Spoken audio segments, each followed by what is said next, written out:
Maaf Ustaz, saya langsung saja. Siapa itu Ifrit dan siapa pula anak buah Dajjal? Wa qala ifritum minal jin. Jelas ayatnya. Cerita tentang Nabi Nuh, cerita tentang Nabi Sulaiman. Ifrit itu adalah minal jin, dari kalangan jin. Nama komunitasnya jin, bukan bikers subuhan. Nama komunitasnya jin. Jin ini terbagi dua. Anna minnal muslimun, kami ada yang jin muslim, juz 29 surat Al-Jin. Wa minnal qasitun, kami ada yang jin kafir. Ada jin muslim, ada jin kafir. Jin muslim masuk surga, taharraw rasyada, mereka selalu mencari kebenaran. Yang jin kafir, kanu li jahannama hataba, masuk neraka jahannam. Jin Ifrit termasuk jin mana? Jin Ifrit yang ada dalam cerita Nabi Sulaiman. Dia menawarkan, ana atika bihi, aku sanggup membawa kursi Balqis, kursi tempat duduk Balqis, dari Yaman ke Palestina. Qabla an taquma min maqamik, sebelum kau tegak dari tempat dudukmu Sulaiman, sudah bisa kubawa kursi Balqis. Wa qala alladhi indahu ilmun minal kitab, datang seorang laki-laki, orang soleh, ilmunya dari Al-Quran. Apa kata dia? Ana atika bihi, aku bisa membawa kursi Balqis dari Yaman ke Palestina. Berapa lama? Qabla an yartadda ilaika tarfuk, sebelum matamu berkedip. Jin Ifrit sanggup membawa sebelum Sulaiman tegak. Orang beriman sanggup membawa sebelum Sulaiman berkedip. Mana yang lebih hebat, orang beriman atau jin Ifrit? Kenapa masih minta jin Ifrit? Banyak orang sampai tak makan, tak minum, pergi ke pohon rindang. Hai jin, datanglah. Kata jin, aku dulu udah kalah tender waktu zaman Sulaiman. Kau datang juga sama aku lagi. Bongak, kata jin. Bodoh, kata jin. Siapa pula anak buah Dajjal? Anak buah Dajjal adalah semua orang yang memperturutkan hawa nafsu menjadi setan. Setan itu dua, sayatinal insi wal jin, dari kalangan manusia dan jin. Alladzi waswisu fi sudurin nas minal jinnati wan nas. Maka dia termasuk tentara-tentara Dajjal. Bagaimana jika keduanya sudah berada dalam tubuh kita, Pak Ustadz? Diruqyah, dikeluarkan. Ruqyah pribadi, baca sebelum tidur malam. Tadi malam saya sebelum tidur malam baca Fatihah sekali, Qul huwallahu 3 kali, Qul falaq sekali, Qul binas sekali, pangkal Al-Baqarah 6 ayat sampai walaikumul muflihun, ayat kursi. Sesudah itu lillahi ma fis samawati sampai ujung 3 ayat. Habis itu tahlil la ilaha illallah, habis itu selawat, tiupkan ke telapak tangan, habis itu hembuskan ke muka, ke badan. Saya di Pekanbaru tidur tak terlalu takut, tapi di Batam ini takut. Entah karena tempat dulu kayaknya. Bagus, makin takut makin khusyuk kita. Menurut Ustadz yang berceramah di YouTube, barang siapa di dalam tubuhnya ada anak buah Dajjal, orang tersebut akan tunduk dan patuh terhadap perintahnya. Iya, kalau di dalam badannya ada anak-anak buah Dajjal bersarang, tak keluar dia, maka akan itulah ikut, karena dia selalu berbisik, ikut bos aku, ayo ikut Dajjal. Jadi sistem Dajjal ini multi level marketing. Dia selalu mengajak, dan dia caranya itu bolak-balik. La'atiyannakum min baini aydihim, aku akan datang dari depan, wa min khalfihim, dari belakang, wa an aymanihim, dari kanan, wa an sama'ilihim, dari kiri. Tak pernah capek, tak pernah lelah, terus berjuang demi untuk menyenangkan hati Dajjal. Tiba-tiba datanglah anak muda, pemuda hijrah yang letoy. Yuk pengajian yuk. Kata Dajjal, siapa nih yang betul sebetulnya? Aku aja mau masuk neraka semangat betul, kata Dajjal. Kau pula mau masuk surga letoy gitu. Mumpung ini masih ada waktu untuk memperbaiki diri. Satu, bagaimana cara agar Ifrit dan anak buah Dajjal keluar dari tubuh kita? Tidak akan mungkin bersemayam tempat yang sama. Di situ ada zikir, di situ ada setan. Aku akan ganggu mereka. illa ibadaka minhumul mukhlasin, kecuali hamba-hambamu yang tulus ikhlas kepada Allah. Makanya kita diajarkan wirid-wirid. Man laisa lahu wir fahuwa qir. Man laisa lahu wir fahuwa qir. Siapa yang tak punya wirid berarti dia qir. Qir itu apa? Monyet. Wiridnya apa? Itulah wirid harian. Wirid pagi habis sholat subuh baca Fatihah, Qul huwallah, ayat kursi, pangkal Al-Baqarah, wirid. Itu untuk menjauhkan dari gangguan-gangguan jin setan. Iman dan takwa yang bagaimana yang harus kita tingkatkan Pak Ustadz? Iman takwa itu tak berubah dari dulu itu saja. Iman percaya, takwa. Iman takwa itu begini. Datanglah kawan ngasih tahu, bro, ada razia di sana. Ada razia di sana. Razia Polsek, Polresta Barelang. Ada razia.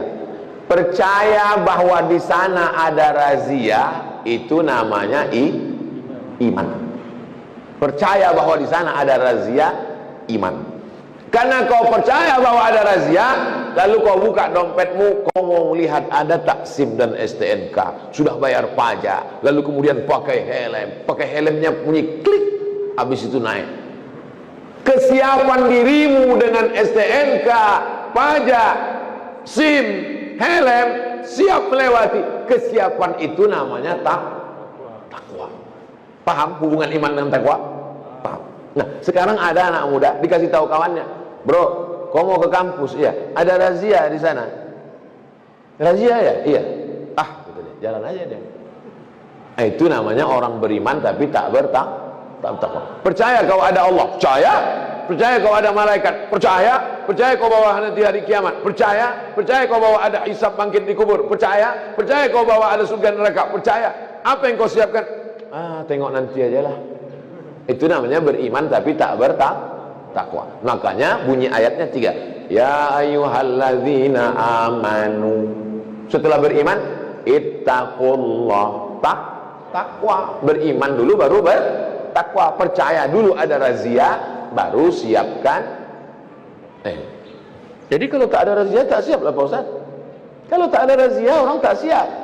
Itulah pentingnya percaya. Setelah percaya barulah datang takut. Nah, begitu saya menjelaskan ilustrasinya sesimpel. Bisa saya menjelaskan takwa menurut etimologi, takwa menurut terminologi, tapi itu nanti 2 SKS di kampus. Cuma di kampus walaupun sudah keluar dari kampus. Apa yang membuat faktor apa yang membuat penyebaran Islam itu cepat di Nusantara? Tradisi orang Melayu kalau membuka hutan, mau bertanam padi, mau bercocok tanam, itu hutan itu disemah dulu. Orang Riau tahu disemah. Disadakan sajen sesembahan untuk jembalang tanah hantu-hantu penjaga hutan. Hai hantu segala hantu, tolong nanti angin ini jangan kencang supaya apinya yang terbakar ke sana. Tolong nanti maka dipotongkanlah di situ kepala kambing. Dipotong kambing lalu digali tanah, dimasukkanlah kepala kambing. Jadi kalau ulama itu dulu datang membawa parang panjang lalu mengatakan ini syirik, ini adalah haram, mungkin hari ini orang Riau tidak menyembah Allah tapi masih menyembah hantu. Karena dai-dai itu akan mati. Lalu bagaimana metode yang dipakai ulama dulu? Datanglah ulama ke Siak, lalu melihat orang Melayu masih memotong kepala kambing masuk ke dalam, ditanya, apa yang kau masukkan ke dalam tanah itu? Kata orang Melayu, aku memasukkan kepala kambing. Oh, masukkan aja darahnya ke dalam. Terus kepala kambingnya tuh, kepala kambing kasih ke aku.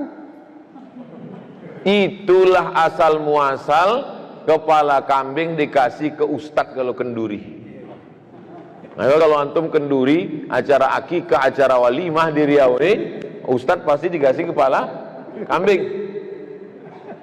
Kenapa kepala kambing itu berpindah dari dalam tanah naik ke piring ke depan ustadz? Karena ustadz dapat menjamin bahwa hantu ini cukup dikasih darah saja, tanpa harus membawa pedang mengatakan perbuatan ini syirik, ini adalah sesat, neraka jahanam, kau berarti enggak, dengan cara yang lembut. Maka apa kata Allah dalam Al-Quran? Walau kunta fazzan ghalizal qalbi, kalau kau dengan cara yang kasar, lam faddu min haulik, pastilah mereka akan meninggalkanmu. Wa qula lahu qawlan layyina, ucapkanlah kata-kata yang lembut, la'allahu yatadzakkara aw yakhsha, mudah-mudahan mereka menjadi ingat Allah dan takut kepada Allah. Itu salah satu sampel contoh di Sumatera. Bagaimana dengan di Jawa? Sunan Kudus tahu bahwa di Kudus ini orang Hindu banyak, maka dia buat menara masjidnya itu candi. Saya sampai ke Menara Kudus, saya tengok memang betul candi. Supaya apa? Supaya orang Hindu tidak merasa asing dengan bangunan itu. Akhirnya mereka datang, familiar. Mereka lihat, oh ini biasa, tempat ibadah kami pun begini. Mereka mulai intip-intip ke dalam. Mereka lihat di dalam. Mereka biasanya pakai gending, pakai gamelan. Ternyata di dalam ada juga wayangnya, dikemas cerita-cerita Nabi dan sahabat dalam bentuk wayang kulit, lalu kemudian dipukulkan gending. Maka kita mengenal ada istilah sekaten. Sekaten diambil dari syahadatain, asyhadu an la ilaha illallah wa asyhadu anna muhammadan rasulullah. Dia tahu orang Jawa suka menyanyi-nyanyi. Antum kalau di masjid di Pekanbaru itu habis azan tak ada suara, berhenti.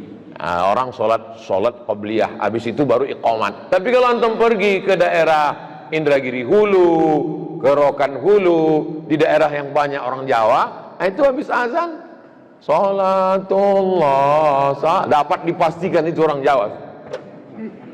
Kenapa? Suka mereka menyanyi-nyanyi.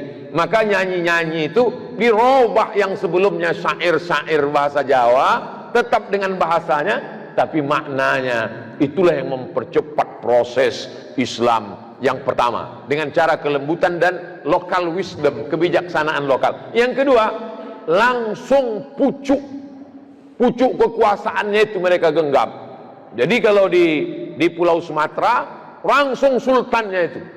Nah, maka dalam teori sosiolog Abdurrahman Ibnu Khaldun, ar-ra'iyah ala dini mulukihim, rakyat mengikut agama raja-rajanya. Kalau sudah raja itu sholat, sampai ke bawah sholat. Kalau sudah raja itu ke masjid, semuanya. Maka hampir semua raja-raja Melayu itu, Raja Minangkabau, Raja Aceh, Islam. Bagaimana dengan di Jawa? Begitu juga Wali Songo menempel ke raja-raja bangsawan-bangsawan Jawa, maka kita kenallah raja-raja Demak, Masjid Demak, Sultan Demak. Mereka Islam lewat kekuasaan. Besok antum kalau masih kosong pagi, silakan pergi ke pasar bawah, bukan untuk beli karpet sama keramik, singgah ke Masjid Raya Senaplan. Ketika Sultan Siak 1723, 1724, kerajaan Siak Sri Indrapura di Siak. Lalu Sultan menelusuri Sungai Siak, dia tengok ada tapak yang bagus untuk buat pemukiman baru. Berhenti di situ, dibangunlah pasar. Itulah dia namanya Pasar Senapelan. Jangan sebut pasar bawah. Aslinya Pasar Senapelan. Yang pasar bawah itu untuk beli kerupuk sama keripik. Lalu kemudian dia bangun masjid. Masjid itu dibangun oleh Sultan Abdul Jalil. Sultan Abdul Jalil membangun. Tak selesai, meninggal Sultan Abdul Jalil. Dilanjutkan oleh anaknya, namanya Sultan Muhammad Ali Abdul Jalil. Sultan Abdul Jalil punya anak perempuan cantik jelita, namanya Tengku Embung. Tengku Embung yang cantik ini dinikahkan dengan seorang ulama yang datang dari Jazirah Arab, namanya Syarif Usman Shahabuddin. Hasil pernikahan Tengku Embung dengan Syarif Usman Shahabuddin, maka sejak itulah Sultan-Sultan Siak itu di awal namanya bergelar Syarif. Sultan Syarif Qasim. 3. Jalan Sultan Syarif Qasim, Universitas Islam Sultan Syarif Qasim, dan airport Sultan Syarif Qasim. Dulu antum kalau datang ke Riau, ladies and gentlemen, kita akan turun ke airport Simpang 3. Dirobahlah pada masa Presiden Abdurrahman Wahid, Kiai Haji Abdurrahman Wahid berikan kata sambutan, ini sudah tepat namanya Airport Sultan Syarif Qasim, masuk airport Simpang 3 kayak tempat becak katanya Sultan Syarif Qasim. Artinya apa? Ulama itu langsung datang ke pucuk kekuasaan, maka dengan satu kekuasaan mudah. Jadi kalau orang memahami ceramah saya, pahamlah dia mengapa di beberapa tempat saya jadi jurkam kampanye. Paham ya? Oh, connect. Cuman kadang jamaah ini tidak secerdas saya, ini jadi masalah. Paham ya? Ceramah saya tablik akbar. Tablik akbar saya ke satu daerah, penuh lapangan sepak bola. Habis tablik akbar selesai. Tapi ketika saya support satu calon wali kota, calon bupati, calon gubernur, duduk dia, maka setiap kelurahan itu bisa dibangun rumah Quran. Tapi orang banyak tak setuju. Setelah saya telusur-telusur, kok kenapa tak setuju saya mendukung paslon? Kami tak tahan Ustadz dibully. Oh, kalau kau tak tahan dibully, jangan kau baca komen. Ternyata dia tak tahan menghadapi haters. Haters itu bahasa Inggris, bahasa Arabnya syaitan.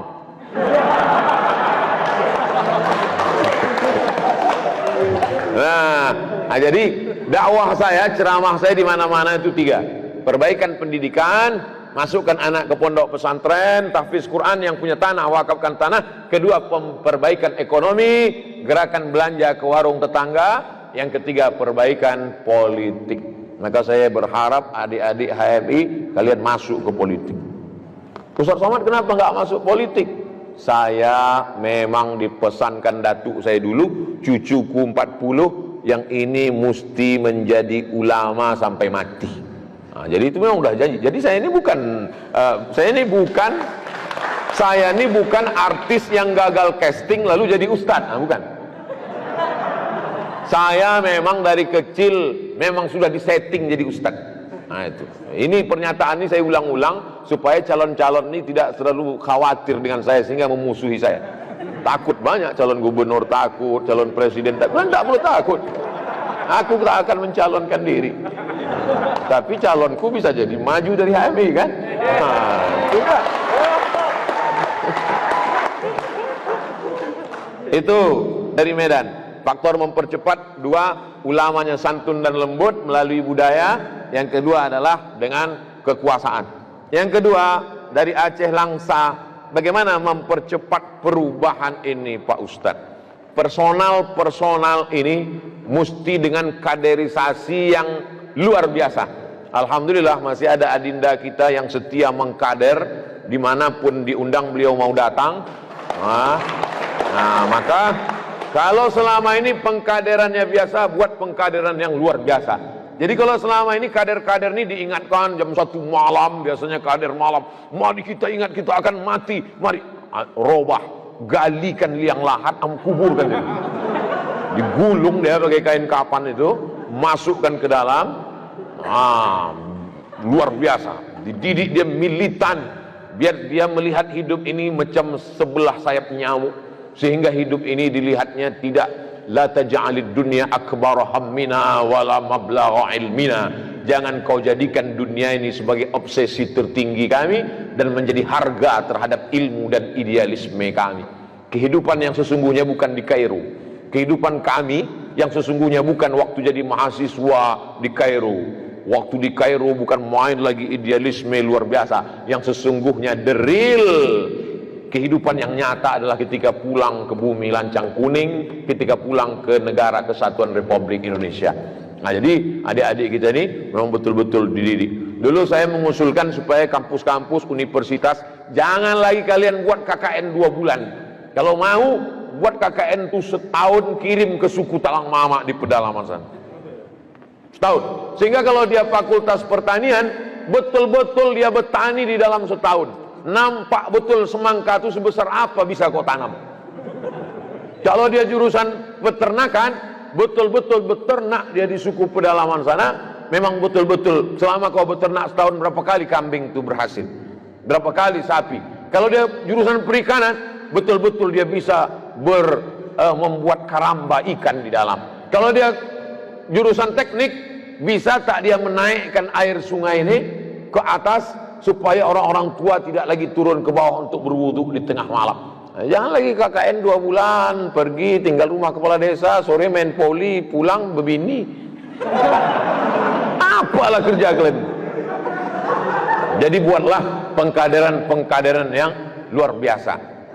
Sudah bolak-balik saya sampaikan. Tapi rektor-rektor takut melaksanakan ide saya ini. Jangankan untuk melaksanakan ide saya, ngundang saya aja takut.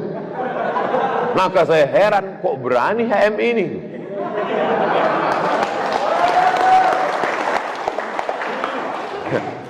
Adinda dari Cianjur, akulturasi.